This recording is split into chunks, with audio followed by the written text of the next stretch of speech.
अस्सलाम वालेकुम, welcome back. आज की इस वीडियो में हम एक्सरसाइज 3.3 करेंगे। क्वेश्चन नंबर 6 के पार्ट 2 से स्टार्ट करेंगे। इससे पिछले वाले जो पार्ट्स हैं और जो इससे पिछले वाले क्वेश्चंस हैं वो आप पिछले लेक्चर में आप लोग वहाँ से देख सकते हैं। चलते हैं जी पार्ट नंबर 2 की तरफ। उसमें आपको उसने दिया हुआ है डिटर्मिनेंट और उसने कहा इक्वल्स टू 0 जो है वो आपने इसके अंदर एक्स की वैल्यू निकालनी है। सबसे पहले आप रो 2 में रो 1 ऐड कर लें और रो 2 में जो है वो 2 को मल्टीप्लाई करके R1 से उसको सब्ट्रैक्ट कर लें। नेक्स्ट आप उसको एक्सपैंड करें। एक्सपैंड करने से आपके पास जो है वो वैल्यूज़ तो 0 हो जाएंगी। आंसर जो आ जाएगा उसका आप उसकी मल्टीप्लाई करें। मल्टीप्लाई करने के बाद फर्दर उसको सॉल्व आउट करें। सॉल्व आउट करने से 2x को कॉमन ले लें, दोनों को इक्वल्स टू 0 प्रूफ कर रखें और आपके पास 0 और 1 दो वैल्यूज़ आ जाएंगी। नेक्स्ट पार्ट 3 में भी इसी तरह सिमिलर आपने करना है। एक्सपैंड करें रो 1 में से एक्सपैंड करने के बाद आपके पास डिटर्मिनेंट आ जाएगा। डिटर्मिनेंट लेंगे तो आपकी वैल्यूज़ मल्टीप्लाई हो जाएंगी। मल्टीप्लाई होने के बाद कुछ वैल्यूज़ कट हो रही है। कट होने के बाद आपके पास मिड टर्म ब्रेकिंग हो रही है। मिड टर्म ब्रेकिंग करने के बाद दो आपके पास वैल्यूज़ आ रही है। उन वैल्यूज़ को इक्वल्स टू 0 रखें और आपके पास एक्स की दो वैल्यूज़ आ गई है 3 और 4। ठीक है जी, ये आपके पास क्वेश्चन नंबर 6 के पार्ट नंबर 2 और पार्ट नंबर 3 था। नेक्स्ट हम मूव करते हैं क्वेश्चन नंबर 7 की तरफ। उसमें उसने कहा है कि आपके पास ये आपके पास डिटर्मिनेंट्स हैं और इन डिटर्मिनेंट्स को जो है वो आपने फर्दर सॉल्व करने आप क्या करेंगे, रो 1 को रो 2 में से माइनस कर दें और उसके बाद 2 को रो 1 से मल्टीप्लाई करें और फिर रो 2 से माइनस कर दें। रो 1 को रो 3 में से माइनस कर दें। 4 को रो 1 से मल्टीप्लाई करने के बाद रो 4 में से माइनस कर दें। इस तरह आपके पास 3 एंट्रीज 0 हो जाएंगी। तो आप कॉलम 1 से एक्सपैंड करेंगे तो नेक्स्ट 3 जो आपके पास एंट्रीज होंगी वो 0 हो जाएंगी। ठीक है जी, इस तरह आपके पास जो एक आपके पास 3/3 का जो आपके पास डिटर्मिनेंट बचेगा उसको आप फर्दर एक्सपैंड करेंगे। रो 1 से आप उसको फर्दर एक्सपैंड करेंगे तो आपके पास डिटर्मिनेंट्स आ जाएंगे। डिटर्मिनेंट्स को आप मल्टीप्लाई करेंगे, प्लस माइनस फर्दर सॉल्व करेंगे तो आपके पास जो 4/4 मैट्रिक्स है उसका डिटर्मिनेंट 305 आ जाएगा। नेक्स्ट पार्ट नंबर 2 में भी आपने सिमिलर यही काम करना है। 2 को R1 से मल्टीप्लाई करें और उसको रो 2 में से माइनस कर दें। नेक्स्ट R3 में रो 1 को जो है वो ऐड कर दें। R4 में से माइनस करें 2R1 को। ठीक है जी, ये करने के बाद आपके पास जो है वो 4/4 का जो मैट्रिक्स है उसके अंदर कुछ वैल्यूज़ कम हो जाएंगी।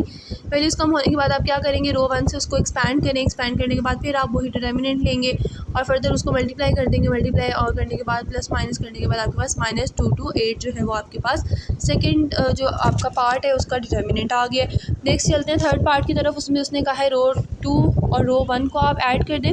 रो 3 और रो 1 को ऐड कर दें और रो 4 में से आप रो 1 को सब्ट्रैक्ट कर दें। सब्ट्रैक्ट करने के बाद आप फिर वही काम करेंगे। आपने ये तीनों काम रोज़ को 2 ऐड और सब्ट्रैक्ट कर दिया। सब्ट्रैक्ट किया उसके बाद आपने क्या किया, एक्सपैंड कर दिया कॉलम 3 से। कॉलम 3 से जब आप एक्सपैंड करेंगे तो आपके जो लास्ट 3 डिटर्मिनेंट्स होंगे वो 0 हो जाएंगे और आपके पास 3/3 का एक मैट्रिक्स बचेगा। उसको आप फिर फर्दर और एक्सपैंड करेंगे। रो 1 से आप एक्सपैंड करें। एक्सपैंड करने के बाद आपके पास डिटर्मिनेंट आ जाएंगे। डिटर्मिनेंट को मल्टीप्लाई कर दें और आपके पास जो है वो प्लस माइनस करने से उसका जो फाइनल डिटर्मिनेंट आ रहा है 4/4 मैट्रिक्स का वो आपके पास इक्वल्स टू 0 आ रहा है। ये था आपके पास क्वेश्चन 7। क्वेश्चन नंबर 8 में उसने आपको कहा आपने इक्वल प्रूफ करना है x+3 x-1 के क्यूब के इक्वल। आप क्या करेंगे, कॉलम 1 के अंदर 2, 3 और 4 तीनों को ऐड कर दें। ऐड करने के बाद आप देख लें कॉलम 1 में x+3 कॉमन आ रहा है, उसको कॉमन ले लें। कॉमन लेने के बाद रो 2 में से रो 1 को माइनस कर दें। रो 3 में से रो 1 को माइनस कर दें और रो 4 में से रो 1 को माइनस कर दें। माइनस करने के बाद आप देख लें कि जब आपके पास वैल्यूज़ 1 या 0 है तो आप क्या करेंगे, डिटर्मिनेंट लेंगे। डिटर्मिनेंट कैसे लेते हैं, आपकी जितनी भी डायगोनल एंट्रीज होती है उन सबका आप प्रोडक्ट ले लेते हैं। प्रोडक्ट करें उन सबका तो आपके पास जो है वो राइट हैंड साइड आ जाएगी और आपके पास इस तरह से ये प्रूव हो गया। नेक्स्ट चलते हैं जी क्वेश्चन नंबर 9 में।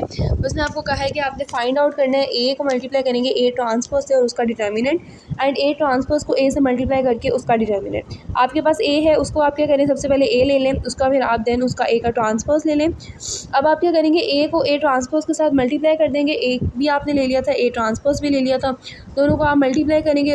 फर्स्ट रो को फर्स्ट कॉलम के साथ, फर्स्ट रो को सेकंड कॉलम के साथ, सेकंड रो को फर्स्ट कॉलम के साथ, सेकंड रो को सेकंड कॉलम के साथ। नेक्स्ट आपके पास जो है वो A multiply by A transpose का आंसर आ जाएगा। उसके बाद अब ए ट्रांसपोज ए जो है उसको मल्टीप्लाई कर दें। वैसे ही आप मल्टीप्लाई करेंगे। मल्टीप्लाई करने के बाद फर्दर सॉल्व करेंगे तो आपके पास डिटर्मिनेंट आ जाएगा, उसको आप फर्दर फिर सॉल्व करें। ठीक है जी, आपने यहाँ पे उसको रो 1 से एक्सपैंड किए। एक्सपैंड करने के बाद आपके पास जो है वो आंसर आपका जो है वो इक्वल्स टू 0 आ रहा है। ठीक है जी, अब वो उसका पार्ट नंबर 2 है, उसमें वो आपको कह रहा है कि अगर जो है वो आपके पास ए अब उसने दिया हुआ है और वो कह रहा है कि आप यहाँ पे भी सॉल्व करें तो आपने वही काम करना है। सबसे पहले आपने क्या करना है जी, ट्रांसपोज ले लें। ट्रांसपोज लेने के बाद फर्दर आप वही करेंगे, मल्टीप्लाई कर देंगे ए और ए के ट्रांसपोज को। मल्टीप्लाई करने के बाद आपके पास जो है वो मैट्रिक्स आ रहा है, उसको फर्दर सॉल्व करें, उसका डिटर्मिनेंट ले लें। डिटर्मिनेंट लेने से आप रो 2 में से रो 3 को सब्ट्रैक्ट कर दें। सब्ट्रैक्ट करने के बाद जो है वो आप क्या करेंगे, 7 को रो 2 से मल्टीप्लाई करें और फिर रो 1 में से उसको सब्ट्रैक्ट कर दें। 2 को रो 2 से मल्टीप्लाई करें और उसको रो 3 में से सब्ट्रैक्ट कर दें। 5 को रो 2 से मल्टीप्लाई करें और उसको रो 4 में से सब्ट्रैक्ट कर दें। ये करने के बाद आपके पास जो है वो आपका जो मैट्रिक्स आएगा उसके अंदर आप देखें 4 जो है वो आपके पास कॉमन आ रहा है। रो 1 में से 4 को कॉमन ले लें। आपके पास जो 3/3 का मैट्रिक्स है उसके अंदर रो 1 और रो 3 जो है वो आपकी एक जैसी है, आइडेंटिकल है। तो आप क्या करेंगे, उसमें आप 0 के इक्वल आ जाएगा वो, और 4 को जब 0 से आप मल्टीप्लाई करेंगे तो 0 ही आ जाएगा। ठीक है जी। नेक्स्ट आपने ए ट्रांसपोज को ए से मल्टीप्लाई करना है, वही आपने सिंपली मल्टीप्लिकेशन कर दी है। मल्टीप्लाई करने के बाद आप क्या करेंगे, उसका डिटर्मिनेंट ले लेंगे। डिटर्मिनेंट लेंगे तो आपके पास वैल्यूज़ को मल्टीप्लाई करके उसको सब्ट्रैक्ट करेंगे तो आपके पास जो है वो आंसर इसका आ जाएगा, जो कि 45 आ जाएगा। नेक्स्ट चलते हैं जी, क्वेश्चन नंबर 10 में उसने कहा है अगर ए आपके पास कोई भी एक स्क्वायर मैट्रिक्स है, ऑर्डर उसका 3 है, तो आपने शो करना है कि ए का डिटर्मिनेंट जो है वो के क्यूब ए का डिटर्मिनेंट के इक्वल होता है।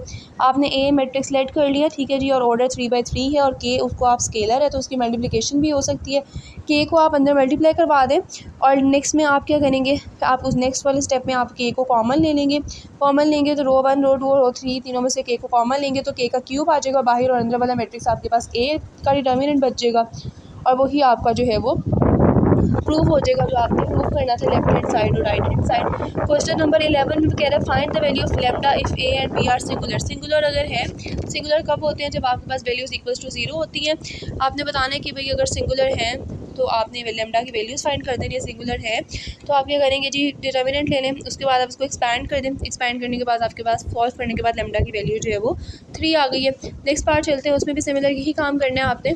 ठीक है जी, रो 2 को अगर रो 3 में से माइनस कर दें और रो 4 में से आप 3 को मल्टीप्लाई करें रो 2 से और सब्ट्रैक्ट कर दें। नेक्स्ट आप एक्सपैंड कर दें, कॉलम 4 से आप इसको एक्सपैंड करेंगे तो आपके पास वैल्यूज़ आएंगे जिसमें से आपके पास जीरोज़ भी आ रहे हैं और आपकी वो वैल्यूज़ कैंसिल आउट हो जाएगी। ठीक है जी, आपके पास 3/3 का जो है डिटर्मिनेंट आ जाएगा, उसको आप फर्दर एक्सपैंड करें। आप रो 1 से आप उसको एक्सपैंड करें क्योंकि उसमें आपके पास नेगेटिव साइंस नहीं आ रहे। रो 1 से एक्सपैंड करेंगे तो आपके पास जो है वो फर्दर डिटर्मिनेंट आ जाएंगे। डिटर्मिनेंट को सॉल्व आउट करें।